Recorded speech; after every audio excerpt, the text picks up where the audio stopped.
अस्सलाम वालेकुम। आप देख रहे हैं इसमें जामी ऑफिशियल। आज सोमवार है 8 जून 2026। जब शाम के व्लॉग में आपको खुशामदीद कहते हैं। आज हमारी मुलाकात हुई रियासत आज़ाद जम्मू कश्मीर के वज़ीर आज़म जनाब फैसल मुमताज़ राठौर साहब से।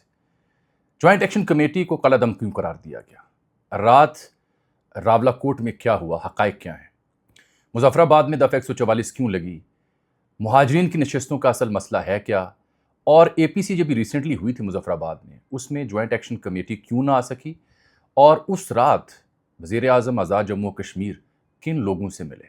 ये सारे सवाल मैंने उनकी खिदमत में रखे।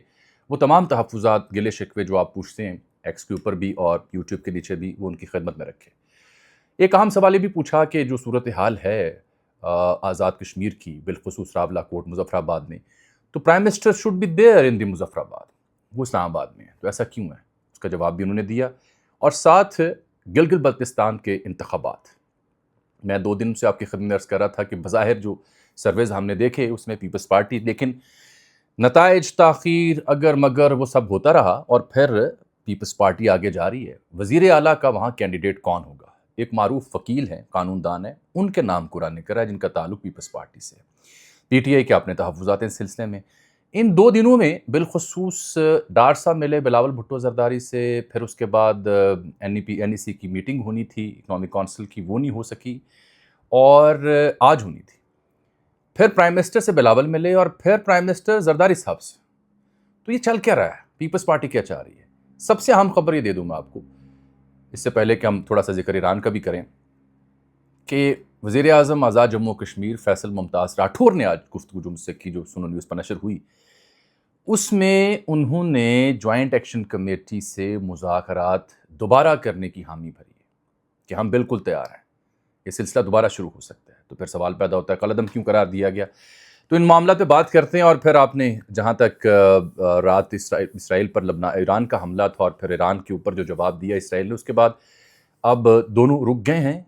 उससे ये तासुर मिल रहा है कि as if is a chance for deal, क्योंकि रात गए जो ट्रंप की बात मैंने आपको सुबह के व्लॉग में सुनाई थी, वो ये थी कि इसराइल को उसने फ़ोन करके नेतन्याहू को ये कहा था कि चंद दिन रुक जाएं, अगर डील ना हुई तो देन जवाब देंगे और फिर मिल के देंगे। सबसे पहले ये राठौर साहब से जो मुलाकात हुई, प्राइम मिनिस्टर आज़ाद जम्मू कश्मीर, इस्लामाबाद आना हुआ और वहाँ उनसे दिन के वक्त तफसीली नशिस्त हुई, कई और मीडिया आउटलेट्स, BBC, और उन्होंने भी बातचीत की उनसे।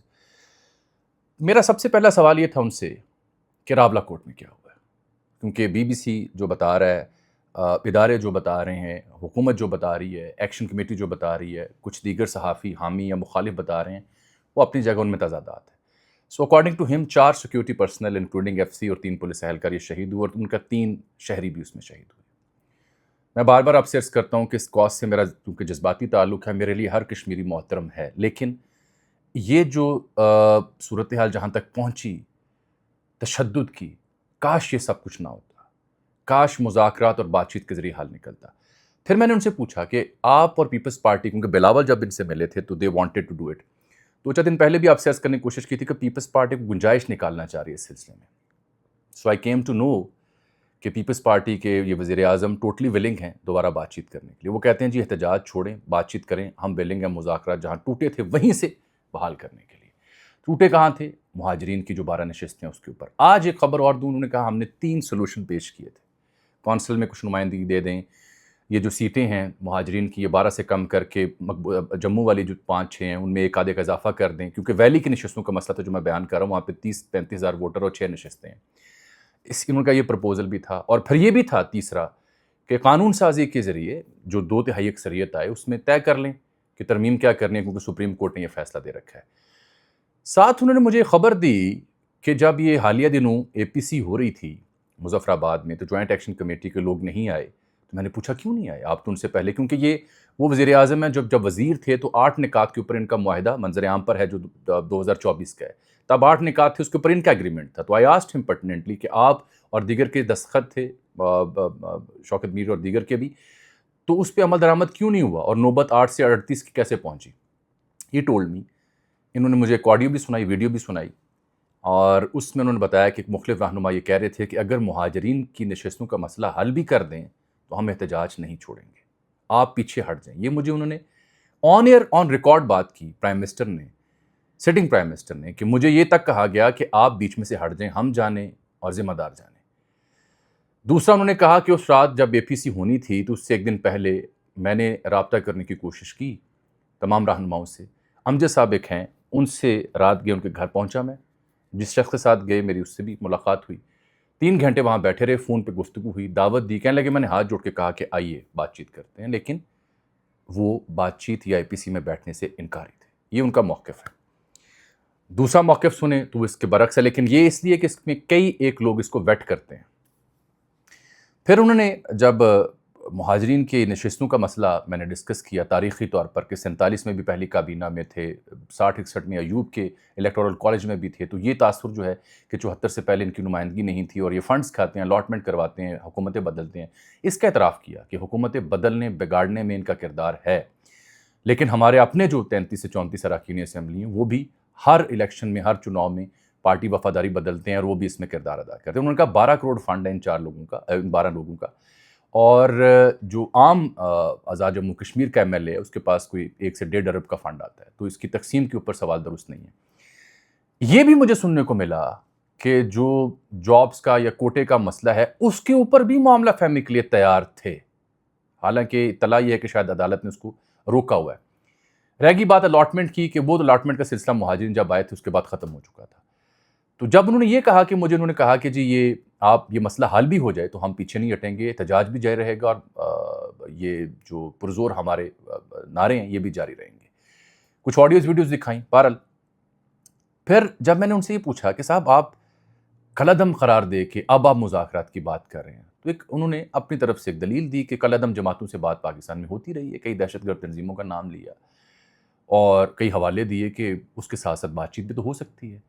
तो अर्ज़ की कि काश ये नौबत ना आती, ये ज़िम्मेदारी सियासतदानों की थी, वो हल निकालते। उन्होंने जो अब से कुछ अर्सा पहले जो 2 ढाई साल की सेटअप रहा कश्मीर में, उसको मरूद इल्ज़ाम ठहराया। दबे लफ्ज़ों में वफ़ाक़ से गिला शिकवा भी किया, चाहे वो अभी का वफ़ाक़ हो, माज़ी करीब का वफ़ाक़ हो, और ये इस्तदलाल उठाया कि इस मामले में कुछ ऐसे दावे और नारे लगाए गए जो कि इस कॉज़ को मुतासिर करने वाले थे और काश ऐसा ना होता। फिर उसके बाद इन्होंने मुझे मैंने पूछा कि आप मुज़फ़्फ़राबाद या रावलाकोट में होने की बजाय इस्लामाबाद में क्या कर रहे हैं? वहाँ पे लोग एहतजाज कर रहे हैं, कीमती जानें जो हैं वो शहीद हो रहे हैं, अब एक गम और गुस्सा पाया जा रहा है, तो साहब आप यहाँ क्या कर रहे हैं इस्लामाबाद में? तो ही सेड कि जी मेरी हमारी पार्लिमानी पार्टी कमेटी मीटिंग थी, क़यादत से मिलना था, दीगर ज़िम्मेदारों से मिलना था और मीडिया को ऑन बोर्ड लेना था कि हो क्या रहा है, और मैं आज आपके इंटरव्यू के बाद वापस जा रहा हूँ। चले, उनका जवाब था एज़ इट इज़, मैंने नशर कर दिया। मुझे ये लगा कि बिलावल और ये जो मौजूदा पीएम है दे स्टिल वांट कि इंगेजमेंट हो, और ये ऑन रिकॉर्ड उन्होंने दावत दी कि हम बातचीत को तैयार हैं। मेरी बहैसियत शहरी ये दरख्वास्त होगी तमाम उन लोगों से कि वो अगर दावत दी जा रही है उसकी बात को सुना जाए, लेकिन ये जो दंगा फसाद है, ज़ोर ज़बरदस्ती है कि हमारे मुतालबात पूरे भी हो जाएं फिर भी पीछे नहीं हटेंगे, फिर क्यों नहीं पीछे हटेंगे, किसके लिए नहीं हटेंगे? मुहाजिरीन की नशिस्तों के ऊपर एक बात उन्होंने बड़ी अहम की कि भारत ने खुद इनका तशख़्ख़ुस ख़त्म करके तो कश्मीर कॉज़ को डेंट किया, अब हम भी अगर ख़त्म कर दें तो इस स्वाब राय में जिन्होंने हिस्सा लेना है कि एक ख़ास इनकी अलामत है, तशख़्ख़ुस है, वो हम क्यों वो काम करें जो भारत करना चाहता है। और मिसाल दी कि मकबूजा वादी में जो मुसलमान जमातें हैं, जब जम्मू के मकबूजा जम्मू में जो नॉन मुस्लिम आए थे उनका डोमिसाइल उनको दिया गया 370 के बाद, तो उन्होंने एहतजाज किया जो कि हमारे लोगों को यहाँ पे इल्म नहीं है। खैर ये उनका मौक़िफ़ था जो मैंने बयान कर दिया, तासुर भी मैंने बता दिया कि आई विश सैनिटी प्रिवेल, लेकिन जो कुछ हुआ अफसोसनाक है। बीबीसी के ऊपर ख़बरें कुछ और हैं, दर्जनों अफराद के ज़ख्मी होने की इत्तलात हैं। ये गम और गुस्सा है जिसको शांत करने की, ठंडा करने की ज़रूरत है, और वो मुज़ाकरात और बातचीत में ही हल निकलता है, आज नहीं तो कल, कल नहीं तो परसों। हाँ, ख़दशा मुझे ये है, मैं आपको अर्ज़ करता हूँ कि अगर सूरत हाल यहाँ ना रुकी so this will continue, state will come in action, और वो फिर एक लंबा चौड़ा और तवील मामला होगा। काश उसकी नौबत ना आए। जीबी में ये 24 में से 10 पीपल्स पार्टी और पीएमएलएन के पास कोई 6 हैं, आज़ाद 5 हैं, 2 पीटीआई, 1 मजलिस वहदतुल मुस्लिमीन। ये भी एक मसला था, और मेरी अंडरस्टैंडिंग इस्लामाबाद आके पहुंची कि इसके ऊपर भी अनबन थी हल्की फुल्की, क्योंकि कल रात ही बिलावल भुट्टो जरदारी ने ऐलान कर दिया था कि हम जीत चुके हैं, हुकूमत बनाएंगे। तो इसमें एक साहब हैं advocate Amjad Ali advocate Peoples Party के, ये मुझे लग रहा है कि likely to be the CM. बाकी जमातें उनसे ताउन करेंगी, جو لوگ کہہ رہے ہیں کہ جی پی ٹی آئی 10 سے 12 سیٹیں جیتی ہے، میرا خیال ہے یہ حبیب اکرم صاحب کی رائے کو یا ان کے سروے کو پی ٹی آئی کے دوست بڑا معتبر مانتے ہیں، تو ان کا سروے دیکھ لیں، آپ کو اس سے نتائج سمجھ آ جائیں گے۔ ان کی پریڈکشن بھی یہی تھی کہ it should be Peoples Party at number 1 and then Pakistan Muslim League نون، اور پھر آزاد امیدواروں کی وہ بات کر رہے تھے کہ پی ٹی آئی کے پاس وہ گراؤنڈ، وہ میدان نہیں تھا وہاں پہ انفارچونیٹلی۔ یہ بجٹ کی لین دین، جی بی کے معاملات، ان کو آپ اکٹھا کریں اور ساتھ کشمیر کی صورتحال، تو آپ کو سمجھ آئے گی کہ پاکستان پیپلز پارٹی اس وقت وے ان کر رہی ہے معاملات کو۔ This is how they had been and they are known for timely, اور ٹائمنگ جو ہے وہ ان کو فیور کر رہی ہے، اور اسی لیے وہ کشمیر کے حوالے سے بھی یہ اپنے اوپر بار نہیں لینا چاہتے کہ ہم مذاکرات سے بھاگے تھے۔ وہ چاہتے ہیں کہ ہم مذاکرات کے حامی رہتے ہوئے عوام میں جائیں، کیونکہ آگے کشمیر میں بھی الیکشن آنے والا ہے۔ اب جانے سے پہلے میں دو چیزیں آپ کی خدمت میں عرض کر دوں جو کہ ایران امریکہ سے جڑی ہوئی ہیں۔ کل رات جب انہوں نے حائفہ کے قریب ایک ایئر بیس تھی، اس کو ٹارگٹ کیا ایران نے، 4 یا 5 ویوز مختلف گئیں میزائلز کی، ہیدریہ میزائلز کی، تو اس کے بعد ٹرمپ نے فون کیا تھا اسرائیلی حکام کو، اور اس نے کہا کہ ریسٹرین شو کریں، اور اسرائیلی جارحیت کا جواب ہمیں مل رہا، کیونکہ لبنان پہ حملے کر رہا تھا اسرائیل، اور بار بار ایران کہہ رہا تھا کہ سیز فائر میں یہ بھی حصہ ہے کہ لبنان پر حملے نہ کیے جائیں، لیکن جب حملے ہوئے بیروت کے جنوب میں تو انہوں نے جواب دیا۔ اب ایران پر جو جوابی حملہ ہوا، پھر صبح سویرے رات گئے، وہ میزائل تیار کرنے والی ایک فیکٹری کا دعویٰ وہ کرتے ہیں، لیکن ایران نے فوٹیج دکھائی کہ کیمیکل پلانٹ تھا جس پہ حملہ ہوا، ساحلی شہر ہے ماں شہر ایک ساحل کے قریب شہر ہے، وہاں پہ حملہ کیا اسرائیل نے۔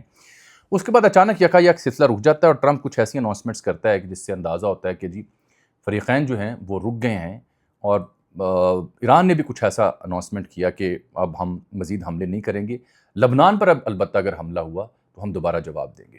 یہ جو خط گیا تھا فیلڈ مارشل کا تھرو محسن نقوی صاحب، جس میں ایک نیا پرپوزل ہے، میرا خیال ہے مہر بند جو ہے، میرا خیال یہ ہے ذاتی طور پر، اور ٹرمپ بھی جو اسی لیے کل سے واویلا کر رہا تھا کہ اسی ہفتے سوموار منگل بدھ کو ڈیل ہو سکتی ہے، اور اوپر سے حملہ ہو گیا اور اس نے نیتن یاہو کو بھی روکا فار ٹائم بینگ۔ میرا خیال یہ ہے کہ اس ہفتے ہم اس میں بڑا بریک تھرو ایکسپیکٹ کر سکتے ہیں، جو میری انڈرسٹینڈنگ سو فار اس سلسلے میں بن رہی ہے، اور اس کا ثبوت نہ صرف یہ کہ اسرائیل نے مزید لمبی چوڑی کارروائی نہیں کی، بلکہ ایران نے بھی پہلی ویو کے بعد کل رات جواب دینے کے بعد معاملات کو روکا، اور لیبنان کے ساتھ بھی دوبارہ سیز فائر کی کہانی چل پڑی ہے۔ ان کیس یہ ڈیل نہیں ہوتی، so what I can tell you, جو ٹرمپ نے کل نیتن یاہو کو کہا تھا، بربریت کا حامی جو شخص ہے، اس نے کہا تھا کہ رک جاؤ، کچھ دنوں کے لیے رک جاؤ، اگر ڈیل نہیں ہوتی تو پھر مل کے اہداف کا تعین کریں گے، اور پھر جو کارروائی کرنی ہوگی وہ ہم کریں گے۔ لیکن with in Israel Nitin Yahoo کے اوپر بے پناہ پریشر ہے، بالخصوص جو ایکسٹریمسٹ وہاں پہ پائے جاتے ہیں، کہ جواب دو ٹرمپ کی باتوں میں، ہرگز مت آؤ۔ فار ناؤ میں آپ سے اجازت چاہوں گا، اس امید اور دعا کے ساتھ کہ آزاد کشمیر میں امن ہو، اور جو لینس بدلا ہے، دیکھیں نا ہم کس کی خدمت کر رہے ہیں، ہم اس کے اوپر جو انٹرنیشنل میڈیا جس طرح سے کوریج دے رہا ہے، بھارتی میڈیا جس طرح سے اسے ٹیک اپ کر رہا ہے، that is damaging our cause. یہ کشمیری پاکستان سے ہے، پاکستان کشمیر سے ہے، ہم اس کے ساتھ جو محبت کرتے ہیں، کسی کو دو رائے نہیں ہے۔ اس بیچ میں آپ ون سبندے جو تجزیہ نگار جو کشمیر کی نہ ہسٹری جانتے ہیں، اس کاز کی ویلیو سمجھتے ہیں، جی اسے صوبہ بنا لیں، اسے ضم کر لیں، او بھائی آپ کو علم نہیں ہے کہ یو این کے تحت جب یہ پاکستان کے پاس آیا کیا انتظام تھا، لائن پہ یو این کا آفس کیوں بنا ہوا ہے، یہ کہنا اسے ضم، جو کام بھارت نے کیا آپ چاہتے ہیں وہ کام کریں تاکہ بھارت یہ کہے کہ مسئلہ سیٹلڈ ہے، کاہے کا استصواب رائے آپ نے کروانا ہے؟ یعنی کو عقل کو ہاتھ ماریں، چاہے وہ مہاجرین کا معاملہ ہو یا کشمیر کا اسٹیٹس کا معاملہ ہو جو عبوری آئین کے تحت چل رہا ہے، ریاست آزاد جموں کشمیر، یعنی نہ اس کا پورا نام لینا آتا ہے، نہ اس کے آئین کے بارے میں پتہ ہے، نہ اس کے الحاق کے بارے میں پتہ ہے، کب کیا ہوا ککھ نہیں پتہ۔ دانشوری آپ سنتے جائیں، عجیب و غریب دانشور بیٹھ کے ایکس کے اوپر ٹویٹ کے اوپر اس بارے میں حل پیش کرتے ہیں، جو اس بارے میں بالکل ان کو تو یہ نہیں پتا 74 سے پہلے مہاجرین کی نمائندگی ہے، یہ نہیں ہے۔ اجازت دیجیے، اللہ حافظ۔